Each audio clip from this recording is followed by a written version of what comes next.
Super GT. Ini merupakan ajang balapan paling populer di Jepang. Sampai saat ini, yang bisa mengalahkan jumlah penonton yang datang ke sana hanyalah F1 Japanese Grand Prix. Tapi sebelum tahun 2005, ajang ini dikenal sebagai JGTC atau All Japan Grand Touring Car Championship. Kalau pengen tahu lebih dalam tentang Super GT, mulai dari zaman JGTC sampai sekarang, langsung aja pencet kartu yang muncul di pojok kanan atas. Oke, waktunya balik lagi ke video ini. Secara sederhana, di Super GT terdapat dua kelas mobil yang balapan, yaitu GT500 dan GT300, dengan kelas GT500 sebagai yang paling kencang. Pembagian tersebut udah dilakukan sejak zaman JGTC, kecuali untuk musim 1994 dan 1995. Kenapa? Karena ini merupakan dua musim pertama dari JGTC, tapi gue hanya akan fokus pada tahun 1994. Pada tahun itu, mereka menggunakan kategori mobil balap GT1 dan GT2, mirip seperti BPR Global GT Series, sebuah balapan mobil sport yang bertaraf internasional. Sesuai dengan urutan angka, GT1 adalah kategori tercepat dengan GT2 tepat di bawahnya.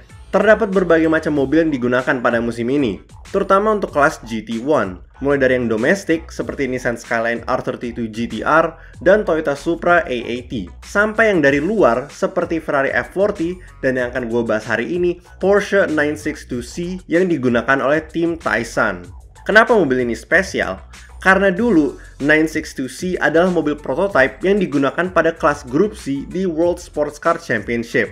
Pertama kali digunakan pada tahun 1984, Porsche 962C udah berumur 1 dekade. Selama masa aktifnya, 962C telah berhasil membawa berbagai tim dan pengemudinya meraih berbagai kejuaraan. Seperti meraih gelar kejuaraan tim di WSC dari tahun 1986 sampai 1987 dan pada All Japan Sports Prototype Championship atau JSPC dari tahun 1985 sampai 1989. Kalau 962C adalah manusia, pasti akun LinkedIn-nya penuh dengan pengalaman kerja dan pencapaian yang luar biasa. Nggak ada HRD yang berani menolaknya. Walaupun udah berumur, bukan berarti mobil ini nggak bisa bersaing. Secara spek, 962C menggunakan 3.2 liter flat six dengan twin turbo yang bisa menghasilkan sekitar 700 horsepower.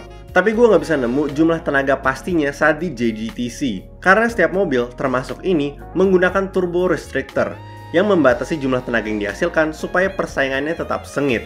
Mesinnya dipasangkan dengan transmisi manual 5 percepatan, tapi ini bukan manual yang biasa, karena mulai dari tahun 1986, 962C sudah menggunakan sistem kopling ganda atau PDK, yang menghasilkan pergantian gigi yang cepat dan mulus. Itu semua membuat 962C bisa ngebut sampai 351 km per jam. Kalau lo pengen tahu lebih dalam tentang sejarahnya mobil ini, lo bisa pencet video yang muncul di pojok kanan atas. Tadi gue udah jelasin sedikit tentang sejarahnya 962C dan speknya. Sekarang waktunya gue berdongeng tentang musim 1994 JGTC.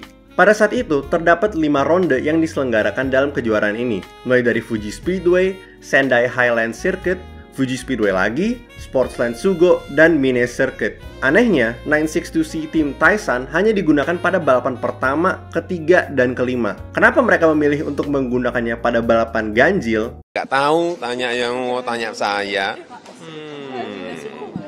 Untuk balapan pertama di Fuji, mobil bernomor 50 ini dikemudikan oleh Anthony Reid dan Kazuo Mogi, dan semuanya kelihatan menjanjikan. Mereka berhasil mulai di posisi pertama dengan Nissan Skyline GTR R32 yang dikemudikan oleh Masahiko Kageyama di posisi 2. Sedangkan mobil satu lagi yang digunakan oleh tim Taycan, yaitu Ferrari F40 dengan nomor 40 yang dikemudikan oleh Keiichi Suzuki dan Tetsuya Ota, berada di tengah-tengah. Ketika balapan dimulai, 962C gagal untuk meluncur dengan baik dan langsung disusul sama 5 Skyline GTR dan 1 Toyota Supra. Ini jelas bukan start yang baik. Walaupun berhasil menyalip sebuah Skyline, selama belasan lap, 962C kesulitan untuk menyusul Supra di depannya. Dan sayangnya, mereka terpaksa harus berhenti lebih awal karena ada masalah mesin setelah hanya 17 lap.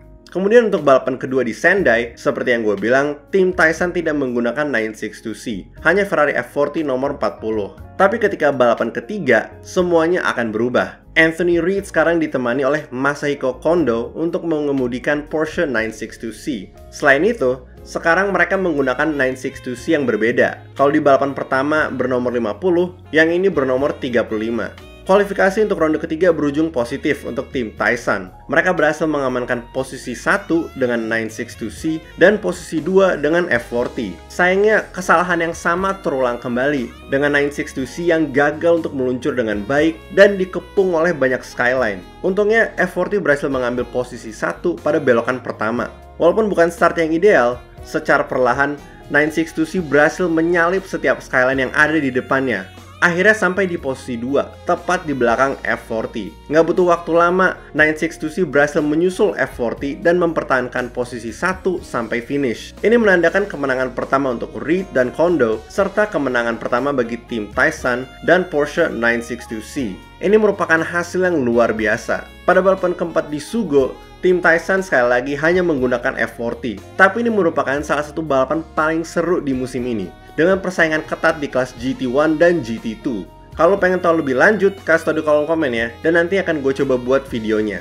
Akhirnya kita sampai pada balapan kelima dan terakhir di mini circuit. Tim Taishan akhirnya kembali mengerahkan Porsche 962C. Pengemudinya masih Reed dan Kondo, tapi sekarang tim Taishan mengeluarkan bukan satu loh, 2 Ferrari F40. Dengan yang nomor 40 dikemudikan oleh Tetsuya Ota dan Oscar Larrauri, sedangkan F40 yang kedua bernomor 34 dikemudikan oleh Keiichi Suzuki dan Hideshi Matsuda. Mereka berhasil mencetak waktu kualifikasi yang bagus, dengan Porsche 962C yang berada di posisi 3, tepat di tengah-tengah 2 F40 yang mengisi posisi 1 dan posisi 5. Tapi sekali lagi, gue nggak tahu apa masalahnya dengan mobil ini, tapi mereka gagal lagi meluncur dengan baik. Dan akhirnya disusul dan dikepung oleh banyak skyline. Tapi untungnya posisi 1 tetap dipertahankan oleh F40 nomor 40. Sama seperti ronde ketiga, mobil ini secara perlahan memanjat kembali ke atas, melewati skyline, F40 nomor 34, dan satu Supra di posisi 2. Akhirnya 962C berhasil berada di belakang F40 nomor 40. Mungkin pada momen ini ada perintah langsung dari tim untuk menjaga posisi, karena mereka berdua balapan dengan santai.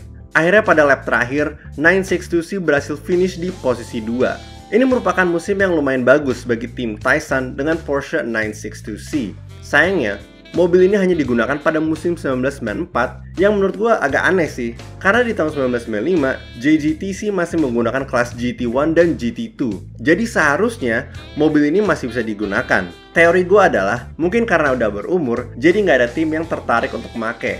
Tapi kedatangannya di JGTC akan tetap menjadi sebuah momen dalam sejarah otomotif yang sulit untuk dilupakan.